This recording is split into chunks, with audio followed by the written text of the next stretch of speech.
Photography is much more than just taking pictures. It's about capturing moments in time and showing off individual personalities. And my next guest says the real secret to getting magical portraits is less technical than you might think. Joining me now, popular photographer Angela Monson. It's great to have you here. Thank you so much. Honored you would share some of your secrets with us because you are known for your amazing portrait photography. But you say over the years your mind has sort of shifted about what makes those pictures really stand out. Yeah, so, you know, before I was always trying to capture that perfect family photo. And then I kind of realized, you know, life isn't perfect. And so I was really more drawn to like the candid, the real. And so that's when I started to shift my mindset and started just going into like really seeing how people really are and trying to capture them as a family, because every family is totally different. And just kind of taking a more vulnerable, open approach to my photography. How did that shift change your work, change your pictures? It really just, you know, honestly, it's just more like, I think my goal was like when people saw my images, they would feel something. And so that was my goal. And so it just kind of, it shifted because my mindset shifted and people could feel that, right? So it wasn't like, hey, everybody look at the camera and smile, because everybody is trained since birth to do that. Like look at the camera and cheese. And I have to undo all of that. So part of that is just pre-teaching. You know, when they get out of the car, I'm like, okay, let me do the hard work. You guys just be yourself. Don't yell at your kids. Don't try to get them to look a certain way.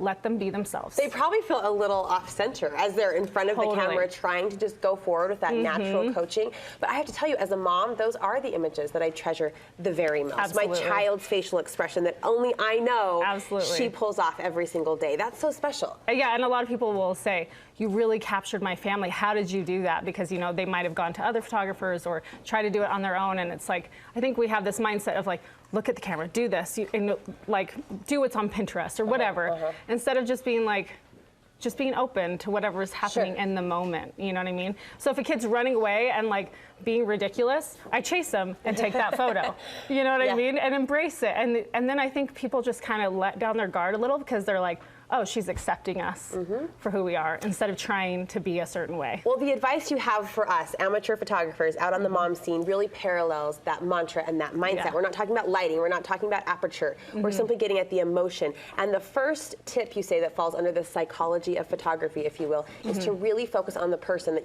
is in front of your camera and remember it's all about them. Absolutely. So I kind of just, you know, talk to them. People love talking about themselves. So my approach is, it's all about them. When I show up, it's like, roll out the red carpet. You know, I don't talk about myself unless they ask me about me, but I'm really asking them about them and, you know, what interests them. And a lot of times my camera's down. I'm not like shooting the whole time. I'm connecting. And so that naturally, you know, allows them to drop their guard. They start to feel safe. They start to open up. And it just makes it easier. And I'm kind of ridiculous at the same time. Like, I'm like a big kid, and so I'm just like saying, you know, stupid things all the time, potty humor, you know, whatever I gotta do. And that usually works. See, it's funny though, when you say you're not shooting, sometimes I have to be honest, as the mom, that's when I do get a little nervous, like, wait, are you getting that? Did you miss that? Did you get that? Do you sense some anxiety or some panic? Absolutely. And then people will start to be like, you know, they try to micromanage me, and that's when I have to push back. And that's what I learned a long time ago.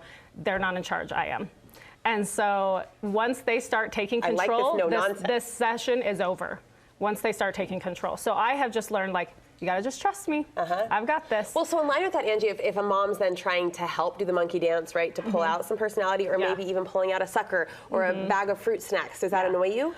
Absolutely. It does? Yes. So it's hard because I have to like have sometimes awkward conversations like, hey, that's not helping or whatever. So what I've learned is the pre-teaching when they get out of the car is to tell them like, okay, let me be alone with your kids when I'm photographing them because they get overstimulated, because they do. And a lot of times I'm working against the parents.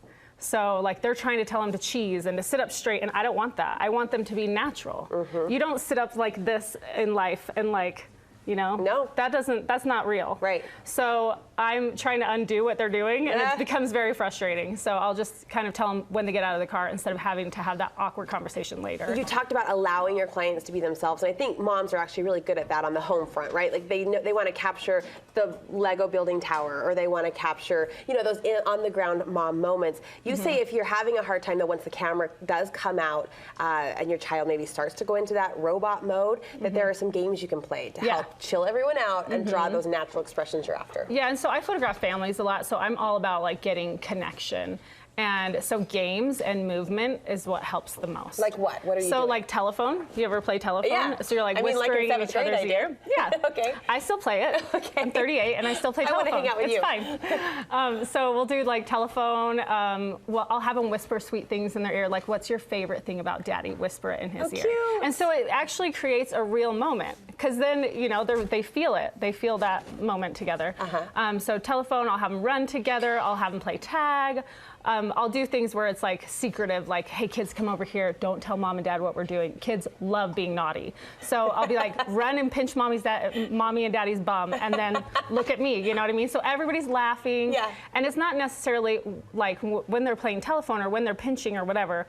I'm not necessarily taking photos right then, but it's the moment after. Okay. So wait. That might be a good piece of advice too, to just wait for just a minute for that emotion to really take full hold. Yeah, and a lot of times I'm shooting the whole time, because I'll shoot like 1,000 photos at a session, because I shoot so much movement. Some of them are out of focus, and it's all over the place. But that's kind of how my brain works. So I'm just like, go, go, go, go, go, kind of thing. You and I could get along really, really well. Your final tip is a little bit more technical. You're focusing on the best time of day to get those beautiful shots. We're seeing the light dance off their faces, which only accentuates that personality. We call it the magic hour. When is that? Yeah, it's like the golden hour is right before sunset. So this only applies when the sun's out.